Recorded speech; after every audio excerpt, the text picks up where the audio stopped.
What leads to unhappiness? Why are people so unhappy? Well, there are 6 reasons that scientists have found that can lead to being unhappy. And you can take it a step further. This unhappiness can lead to depression and sadness, all that stuff. So here are 6 reasons why we are unhappy.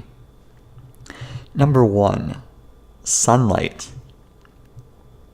As humans, we don't really get enough sunlight. And even when we think we do, we don't. Now, if you look at Los Angeles, most people are sitting in a vehicle, commuting to and from work. A lot of people aren't really actually getting the sunlight because California is sunny for the most part, and there's very little rain, so you'd think, well, people are getting more than enough sunlight there. Not necessarily the case, especially if people are stuck in their vehicles and they're always kind of sheltered. And I see that we're more and more sheltered. We're not constantly getting sunlight outside because that sunlight gives you vitamin D, and vitamin D is really important for your happiness. Yeah. So that's one issue. Now you can supplement with vitamin D pills. You can definitely get some multivitamins and take care of it that way. But that natural sunlight, that's important. The next piece to this unhappiness problem is sleep. The fact is we're getting less and less sleep. We're not getting enough of it. And a good amount of sleep would be 7 to 8 hours. And you don't really want to oversleep, but you don't want to undersleep either. And having a consistent sleep schedule is important for your biological circadian rhythms. And the fact is our sleep schedules are not consistent. Especially those who work 9 to 5, their sleep schedule might be consistent from Monday to Friday, but Saturday, Sunday, they're sleeping in or they're not sticking with the same schedule that they had during the week. So the reality is they don't have a consistent sleep schedule. So having that consistent sleep is important for just the overall well-being. Next one is rumination. We tend to overthink things, and we let our minds get control of how we handle the day. So we ruminate.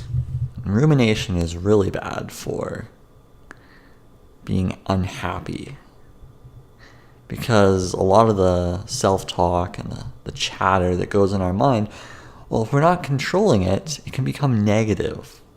And that negative chatter is really dangerous for our well-being.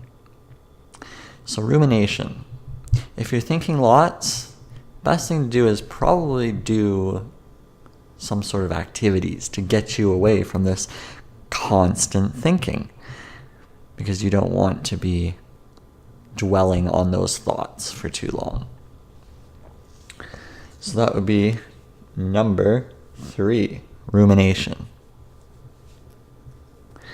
Number 4, exercise. Yeah. Are we exercising 30 minutes a day? At least 5 times a week? Because that's really the bare minimum. And the more you exercise, the better you'll feel. You get that shot of endorphins if you're out and about, running around, or even a walk is really healthy.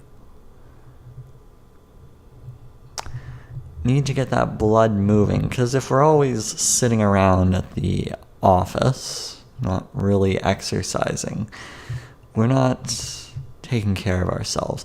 And if you've ever gone for a run and you feel a reduction in anxiety and stress, That would be because you're taking care of yourself. You're getting the blood moving and you're getting oxygen to the brain. So the reality is we don't really breathe that much. Yeah, we're not breathing enough. And when you exercise, you exert yourself, you're getting more oxygen inside your body, and that's really good for you. You need that. You need to breathe because that helps with the anxiety reduction. So exercise. Absolutely. Get into a routine, something that you enjoy doing. Even if it's yoga. Heck, yoga can really kick your butt. Something simple. Number 5, connection. The fact is, and I've talked about this before, we're getting more and more lonely because we're getting more and more isolated from the world.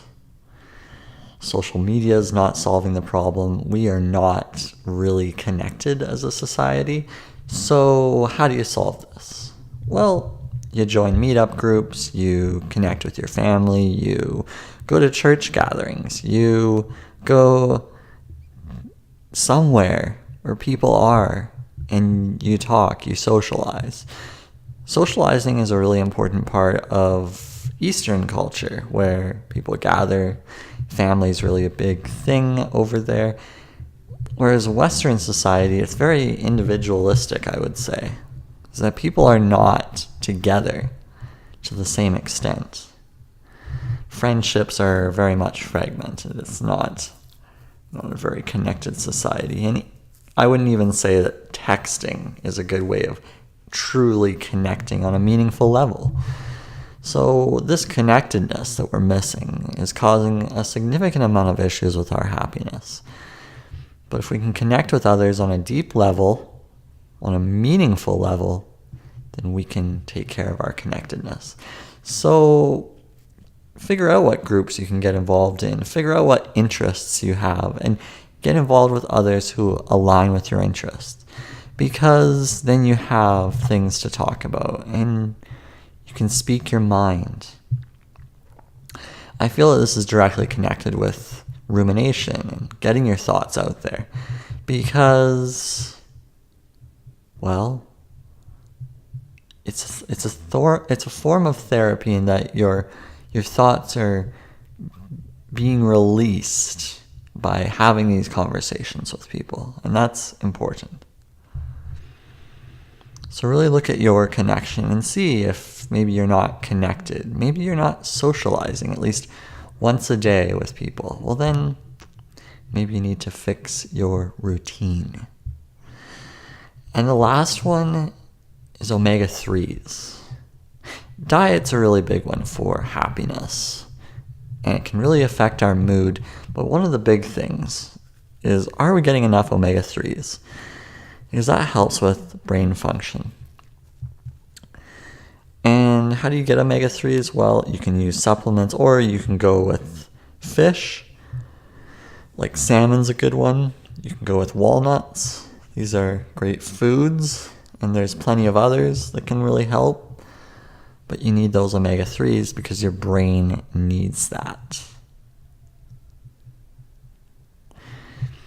And the fact is, we probably don't get enough of it. So that's what you need to look at. These are all directly linked to unhappiness, depression, sadness, all that down mood that you might be feeling. So if you address these 6, you might feel a little better. You might feel a little bit better the next day. And if they are all disastrous for you, if everything is not structured, then you won't be running on all cylinders. Something will be misfiring. And if you are misfiring on any of these, well, it can be catastrophic to your life. And, I'm not perfect on all of these, but I'm aware of the importance of them. And I'd say I'm I managed them fairly well. Now, I'm not saying you're going to be 100% on these all the time. Maybe 5 or 6 times out of the week you can nail all of these. Well, that's a pretty good start. If you can get super consistent with them to the point where you are taking care of them, then you'll be much further ahead in your journey to happiness, in your journey to making things feel better. So take a look, see what you can manage. And if you're not feeling happy today, well, maybe you can look at one of these and determine why it is you're not 100%. Until next time, toodles.